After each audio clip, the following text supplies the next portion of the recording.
టీచర్ల సమస్యలపై చట్టసభల్లో పోరాడేందుకు బీజేపీ నుండి కరీంనగర్, ఆదిలాబాద్, నిజామాబాద్, మెదక్ టీచర్ ఎమ్మెల్సీ అభ్యర్థిగా బరిలో దిగుతున్న విద్యావేత్త మల్కా కొమరయ్య గారిని ఆశీర్వదించి మొదటి ప్రాధాన్యత ఓటు వేసి గెలిపించండి.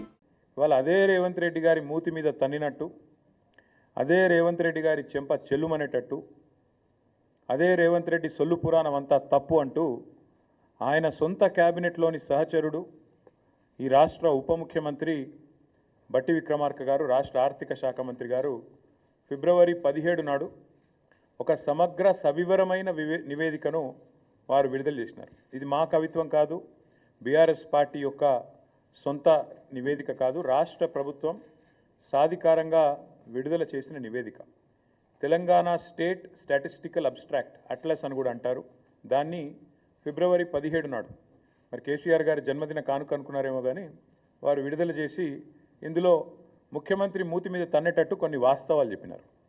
ఇన్ని రోజులు ముఖ్యమంత్రి మాట్లాడిన చిల్లర మాటలు, బజారు భాష, ముఖ్యమంత్రి చెప్పిన పచ్చి అబద్ధాలు, ఇవన్నిటినీ కూడా తిప్పికొడుతూ సమగ్రమైన సవివరమైన నివేదికను విడుదల చేసి వాస్తవాలు అంగీకరించినందుకు నేను ఈ ప్రెస్ మీట్ ద్వారా గౌరవ ఉప ముఖ్యమంత్రి బట్టి విక్రమార్క గారికి ధన్యవాదాలు తెలియజేస్తా ఉన్నా. ముఖ్యమంత్రి గారు కూడా నిన్న రంకెలు వేసినారు. ఎక్కడ పోతే అక్కడ రంకెలు వేయడం, అచ్చోసిన ఆంబోతులాగా నోరేసుకొని వాగడం ఆయనకు అలవాటు. ఆయన ముఖ్యమంత్రి అయినాక కూడా ఆయన పద్ధతి మారతలేదు. వారికి కూడా నేను విజ్ఞప్తి చేస్తా ఉన్నా ముఖ్యమంత్రి గారికి, దయచేసి మీరు సొల్లు మాట్లాడే ముందు, నోరు తెరిచే ముందు మీ సహచరుడు, మీ మంత్రివర్గ సహచరుడు సెక్రటేరియట్లో ఆయన విడుదల చేసిన ఈ నివేదికను ఒకసారి చదవండి. పోనీ చదివే తీరిక, ఓపిక తమరికి లేకపోతే మీ పక్కన పెట్టుకున్న అడ్వైజర్లు ఉన్నారు కదా, 5గురో 6గురో, వాళ్ళతో చెప్పించుకోండి. కనీసం ఒక రిపోర్ట్ తెప్పించుకొని నేను ఏముందో చదువుకోండి. చదువుకోకుండా వాగితే మీతో పాటు రాష్ట్ర పరువు కూడా గంగలో కలుస్తున్నది. ముఖ్యమంత్రి గారికి నేను ఇంకొక విజ్ఞప్తి కూడా చేస్తూ ఉన్నా. మీరు ఆ మధ్యలో ఒక మాట అన్నారు, లంకె బిందెలు ఉంటాయనుకొని వచ్చినా లంకె బిందెలు లేవని. లంకె బిందెలు ఉన్నాయి, ఎక్కడున్నాయో కూడా అడ్రస్ చెప్తా, రాసుకో, ఒక పెన్ను పేపర్ పట్టుకొని కూర్చో.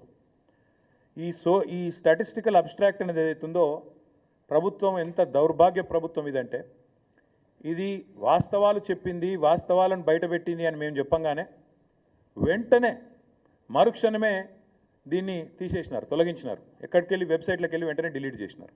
ఎందుకంటే వాస్తవాలు బయటకు వచ్చినాయి, ఎందుకంటే చదవకుండా రిలీజ్ చేసినారు. చేసినాక అరే అందులో మొత్తం కేసీఆర్ను పొగుడుతున్నదా అని ఎవరో చెప్పినట్టున్నారు చదివిన వాళ్ళు, చెప్పగానే వెంటనే డిలీట్ చేసినారు. అందుకే నేను మా మీడియా మిత్రులను కూడా అడుగుతా ఉన్నా, నేను ఈ రిపోర్ట్ నివేదిక మీ అందరికీ ఇస్తాను, మా సోషల్ మీడియాలో నేను కూడా పెడతాను. ఇది మా నివేదిక కాదు, ప్రభుత్వం, కానీ మేము డౌన్లోడ్ చేసి పెట్టుకున్నాం. ఎందుకన్నా మంచిది, దౌర్భాగ్యులు తీసేస్తారని తెలుసు కాబట్టి పెట్టుకున్నాము, మీకు అందజేస్తాను. ఇందులో ఏముందో చెప్పే ప్రయత్నం నేను మీకు చేస్తాను. ఇందులో ఎంత స్పష్టంగా చెప్పినారంటే, ఇన్ని రోజులు కాంగ్రెస్ చేసిన ప్రచారం చిల్లర ప్రచారం, రాజకీయాల్లో లాభం కోసం చేసిన ప్రచారం అబద్ధం, పచ్చి అసత్యం అనే మాట ఇదే నివేదిక ధృవీకరించింది.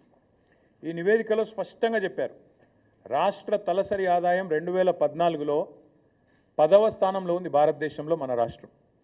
రాష్ట్రం ఏర్పడ్డ నాడు, తెలంగాణను మాకు కాంగ్రెస్ అప్పచెప్పిన నాడు, ఆనాడు 10వ స్థానంలో తలసరి ఆదాయంలో ఉన్న మన తెలంగాణ ఈ నివేదిక ప్రకారం ఇవాళ నంబర్ 1 స్థానంలో ఉంది. మేము ఇచ్చిపోయినాడు 2022-23లో వీళ్ళకి అప్పచెప్పిపోయినాడు, నంబర్ 1 స్థానంలో ఉంది అని చెప్పి ఇదే నివేదిక చాలా స్పష్టంగా కుండబద్దలు కొట్టింది.